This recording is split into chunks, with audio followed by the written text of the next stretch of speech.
Hey fellas, well, thought I would give you guys all another Pokemon vlog, given how I just finished like a big assignment for my class this weekend and gonna work on getting it put in like the figure out how to turn it in before I go see Dune tomorrow.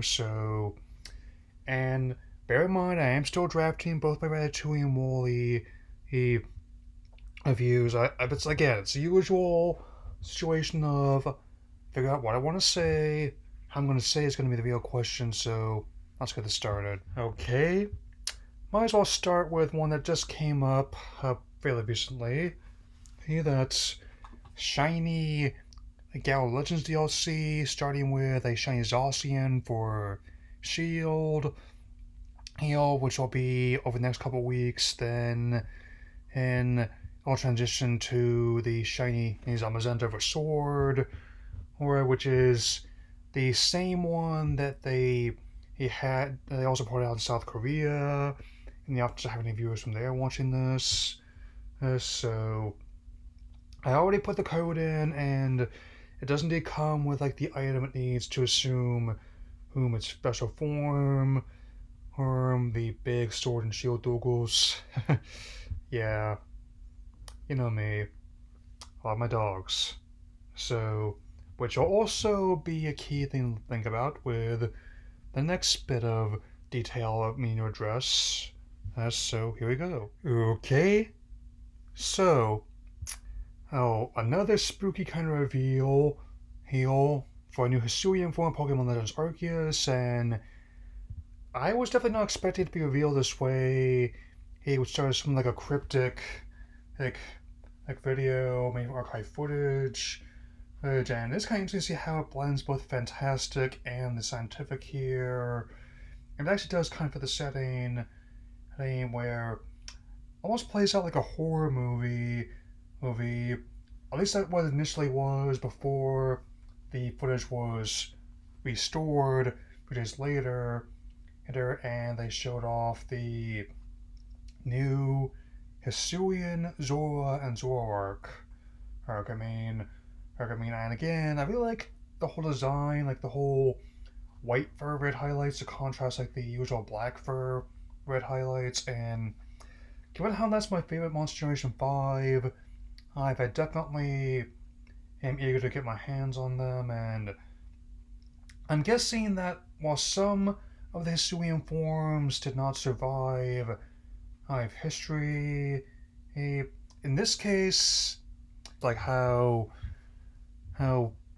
they did introduce Zorua and Zoroark in the last movie Generation 4, and that also seemed to imply that they may not have originally been from Unova. They may have just migrated there and adapted to their new surroundings, which is always an interesting idea whenever they do a regional variant, as well as one in biology in general. I mean, whether or not or how a creature decides to adapt to the new environment, and so to speak.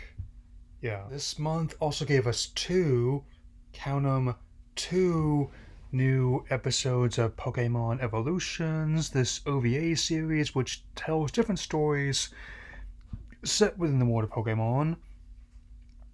And so with that in mind, let's talk about episode 3 first, and how it's called the Visionary, and that's personally not exactly the word that comes to mind when I think of Lysander, which even playing Generation 6 again, and I actually ended up beating X at least twice. The second time, however, was because I had to replace my cart after one of them got stuck on a certain date. I couldn't progress past that. We're going to come across that still. Again, but if that's how he sees himself, then that is what will happen. Then where it's basically in the denouement of Generation 6's story, where it focuses on their version of Serena, as well as Shauna. I actually kind of like how the idea of keeping the main choice out of focus as the main as well, but they still giving them a nod with like the Pikachu wearing their gear here, which is pretty cute, I would say. Hey, I mean, admittedly. And I'll definitely expand on this in the next section, which, even though I still feel that Team Flare was the one aspect of Generation 6 I found really underwhelming, compared to the antagonists of the next segment. Yeah. Episode 4, The Plan, which centers around In, Getsus, and Team Plasma, and I'm sorry, Kodok, he would not simply stop up and when you say you first, because that's typically not how these kind of people operate at all. As I mentioned before, that's the kind of thinking that would get someone a blast to the chest, someone civilized.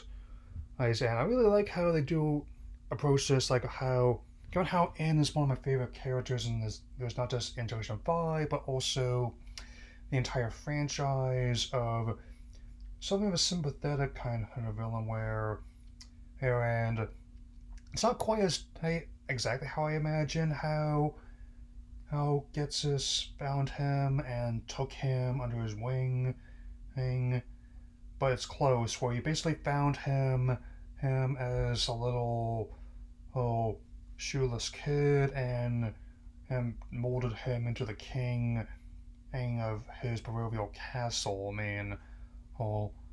He obviously, using him as ultimately as a tool in his proverbial machine. He obviously never expected on his travels for or gets us to develop a will of his own and maybe to challenge what he was being told. And I definitely think this also set a precedent for subsequent antagonists in the series. Like, they're not simply there is villain, fight villain anymore. And in many ways, it kind of reminds me of a similar how he's our French Evolution with other villains, like say how you can do something with them makes it a bit more interesting, like how like with the Joker has been every form from like a playful twin that Cesar Romero conceived on the 60s TV show to a very chilling portrait of what would happen if Gotham City was a place in our world and someone was driven to the point of madness that he managed to inspire entire cities and he's underprivileged to revolt against their oppressors, so to speak. And I definitely hope that with the remainder of the segments I'll be continuing through the rest of this year, they can keep up that detail, like how, because that I usually don't put focus on the things that take away. I usually put focus on things they add, like add to the mythos, like how it's not just to me taking out one character, but putting in other stuff in its place. I usually look at these as their own adaptation, much like how I'm not going to be going into this reboot of the Batman that Matt is working on with the same mindset I would with the previous adaptation. There are parallels, but it's going to be mostly its own deal. Since I'm widely cited Bats as a character that can change over time, and also why I'm wearing my Mandalorian shirt and mask today. Of how a franchise the longer goes on, the more you gotta do in order to keep it enjoyable and interesting. Since, and yes, I'm still working on Visions, and I probably will say something about the Lego special that streams, so don't worry about that. I also have managed to pay off for at least his 3/4 of Legends Arceus. I'll definitely have the remaining $15 paid off well before launch in January. And I'll definitely be addressing this in my next countdown video on Legends Arceus, but I'll definitely say, for that video to hype and snipe responsibly. Hey, for now, get into more why I say about next Thursday. So that'll be all for now. Take care, everyone.